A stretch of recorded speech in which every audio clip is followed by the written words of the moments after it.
মাধ্যমিক বিদ্যালয়ৰ নৱমানৰ ছাত্ৰী। আচ্ছা, আৰু তুমি কি কি পঢ়ি ভাল পোৱা, গান গাই ভাল পোৱা, ডান্স কৰি ভাল পোৱা, কি কৰি ভাল পোৱা? কবিতা লিখি ভাল পায়। চাওকচোন কিমান বঢ়িয়া টেলেণ্ট। বিয়া ডাঙৰ বিগ ৰাউণ্ড অফ কবিতা লিখি ভাল পোৱা ন? এইবোৰ কবিতা তোমাৰ মনত আহে কেতিয়া? যেতিয়া মনটো ভাল লাগিলে তেতিয়া নিজে নিজে আহে। নিজে নিজে আহে, মনটো ভাল লাগিলে নিজে নিজে আহে। এনেকুৱা বয়সৰ ছোৱালী কি হয়, কেতিয়াবা আমাৰ এনেকুৱা আমাৰ সন্তান আছে মানে এনেকুৱা কেতিয়াবা মনটো বহুত ডাউন লাগে ন, কেতিয়াবা একো কৰিব মন নাযায়, এই মই একো কৰিবই নোৱাৰিম নেকি এনেকুৱা ভাৱ এটা আহে। কিন্তু তেতিয়া কি হ'ব, কোনোবাইতো টানি ল'ব লাগিব, এই তুমি কি কৰি আছা? আজি মনটো ভাল লগা নাই, কিয় ভাল লগা নাই? সেনেকৈ আলোচনা কৰি কৰি মনটো আকৌ ভাল লগা কৰি পেলাব লাগিব, আৰু তেতিয়াহে তাইৰ কবিতা এটা ওলাব, হয়নে?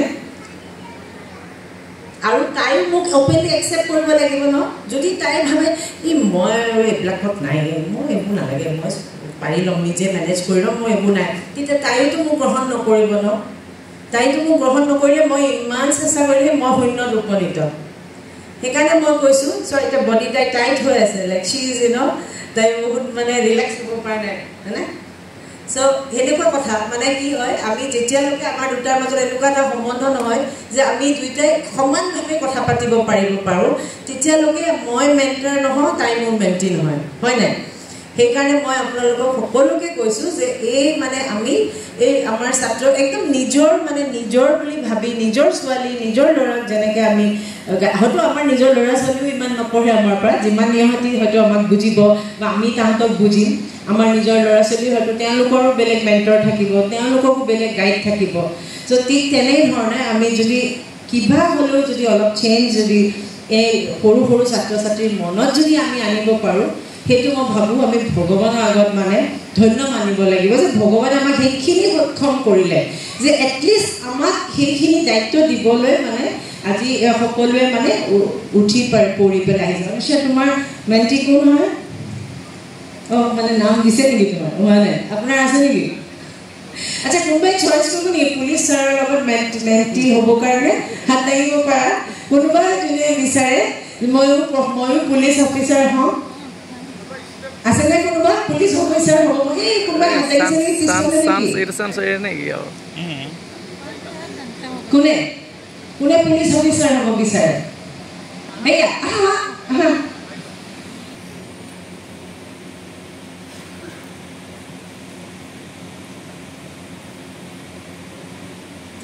আমাৰ দাস ডাঙৰীয়া এনেও আমাৰ ছ'চিয়েল ৱৰ্কাৰ, তোমাৰ মেণ্টৰ যোনে নহওক, মই আৰু এজন মেণ্টৰ তোমাক দিলোঁ। এতিয়া যে হেমন্ত দাস তোমাক ছাৰে শিকাব, তুমি এজন প্ৰথমটো আজি চেলুট মাৰিবলৈ শিকাই দিব। এয়া নাই তাই কৰিছে চব। অঁ, তোমাৰ মানে পুলিচ অফিচাৰ হ'ব মন? নমস্কাৰ, মোৰ নাম শ্ৰী ডিম্পী দাস। কিয় হ'ব মন গৈছে? মই তাইৰ নাম ডিম্পী দাস, আগ্ৰহ প্ৰকাশ কৰিছে আৰক্ষী বিষয়া হ'ম বুলি, গতিকে এইটো এটা ভাল লক্ষণ। মই এটা কথা ক'ব বিচাৰোঁ ইয়াতে, আমি যেতিয়া সৰু আছিলোঁ আৰক্ষী বিষয়া বা আৰক্ষী হ'ম বুলি মই ভবা নাছিলোঁ, বা আমাৰ সেই সময়ত কোনো ক্ৰেজ নাছিলে। বৰ্তমান আজিকালি দেখিছে, আজিকালি ছ'চিয়েল মিডিয়াৰ যুগ, বা বোলছবিবিলাকত গ্লেমাৰাইজ কৰা হয় আৰক্ষীক। আগতে কিন্তু নাছিলে, আগতে বহুৱালিহে কৰিছিলে আৰক্ষীক লৈ। সকলোৱে দেখিছে প্ৰত্যেকখন চিনেমাতে সেই মানে চলেৰ পৰা চলে চিনেমা সেই সময়ত খুব মানে প্ৰখ্যাত আছিলে। সেই চলে চিনেমাৰ পৰা অন্যান্য চিনেমাবিলাকতো আৰক্ষীক খুব বহুৱালি কৰি খুব নিৰ্দিষ্টভাৱে দেখুওৱা হৈছিলে। কিন্তু বৰ্তমান সেইটো নাই পৰিৱেশ, আৰু বৰ্তমান বিভিন্ন প্ৰচাৰ মাধ্যমৰ কাৰণে বা ছ'চিয়েল মিডিয়াৰ কাৰণে আৰক্ষীক খুব গ্লামাৰাইজ কৰা হয়, বা তেনেকুৱা ভাল দিশবিলাকো দেখুওৱা হয়। আছে আৰক্ষী মানে বেয়া দিশো আছে, ভাল দিশো আছে, কিন্তু আৰক্ষীৰ প্ৰতি মানুহৰ বিৰূপ মনোভাৱ এইকাৰণে যে আৰক্ষী হ'ল আইন বলবৎকাৰী, আৰু মানুহে কেতিয়াও আইনৰ মাজত আবদ্ধ নাথাকে, মানুহ সদায় মুক্তভাৱে থাকিব বিচাৰে। এতিয়া মই মটৰচাইকেলখন চলাবলৈ বিচাৰিছোঁ, মই হেলমেটটো পিন্ধিলে মোৰ কষ্ট হয়, গতিকে মই হেলমেটটো এভইড কৰোঁ। মই মুকলি মনে ফুৰিব বিচাৰোঁ, মই মাদক দ্ৰব্য সেৱন কৰোঁ, মই মাদক দ্ৰব্য সেৱন কৰি গাড়ী চলাব বিচাৰোঁ। কিন্তু আৰক্ষীৰ কাম হ'ল যে এনেকুৱা ধৰণৰ কামবিলাক বেআইনী, গতিকে বেআইনী কাম যিবিলাক আছে সেইবিলাক আৰক্ষীয়ে কি কৰে, শাস্তি দিয়ে। ফাইন কৰি হওক বা আদালতৰ মজিয়াত নি হওক, গ্ৰেপ্তাৰ কৰি হওক, শাস্তিৰ ব্যৱস্থা আৰক্ষীয়ে কৰে সেইকাৰণে আৰক্ষীয়ে মানে আইনৰ ৰক্ষক বা আইন বলবৎকাৰী আৰু সেইকাৰণে মানুহে আৰক্ষীক বেয়া পায় এইটো এটা কমন মানে ধাৰণা মানুহৰ কিন্তু বৰ্তমান যিহেতু আমাৰ সমাজত আমি দেখিছোঁ আগতে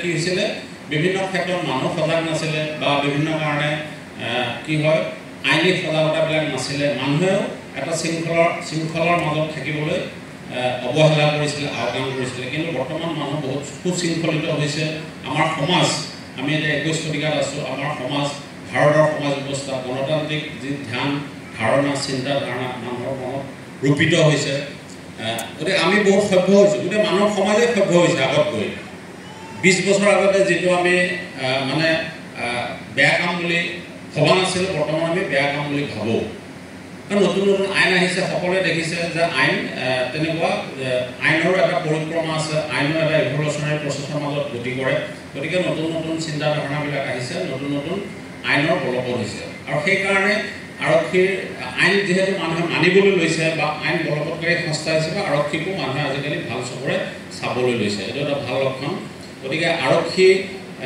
হিচাপে বহুত আজিকালি আগবাঢ়ি আহে মই বহুত ল'ৰা ছোৱালীক লগ পাওঁ আগতেতো আমি আৰক্ষী বুলি ক'লে দূৰতে বিদুৰ হৈছিলোঁ কিন্তু এতিয়া আৰক্ষী মানুহে ভয় নকৰা হৈছে ভাল লক্ষণ যে ভয় কৰিব নালাগে আৰক্ষীক সদায় বন্ধু হিচাপে ল'ব লাগে আৰু বৰ্তমান সকলোৱে জানে যে আমাৰ 2024 চনৰ 1 জুলাইৰ পৰা নতুন আমাৰ আইন বলবৎ হৈছে BNS ভাৰতীয় ন্যায় সংহিতা ভাৰতীয় নাগৰিক সুৰক্ষা সংহিতা এইবিলাক আইনৰ ব্যৱস্থা চৰকাৰে কৰিছে এইকাৰণে যাতে আৰক্ষীয়ে ৰাইজৰ ওচৰ চাপি ৰাইজৰ সমস্যাবিলাক সমাধান কৰিব পাৰে গতিকে ভাল লক্ষণ ল'ৰা ছোৱালীবিলাকে আজিকালি যদি আৰক্ষী ভৰ্তি হ'বলৈ বা আৰক্ষী নকৰ হৈ ৰাইজৰ সেৱা কৰিম বুলি আগবাঢ়ি আহে এইটো এটা ভাল লক্ষণ মই আদৰণি জনাইছোঁ মই আমাৰ ডিম্পী দাসক মই মোৰ ফালৰ পৰা আশীৰ্বাদ জনাইছোঁ যাতে ভাল আৰক্ষী বিষয়া হৈ সমাজৰ কাম কৰিব পাৰে আৰু মই তেখেতৰ মেণ্টৰ হিচাপে মই নিশ্চয়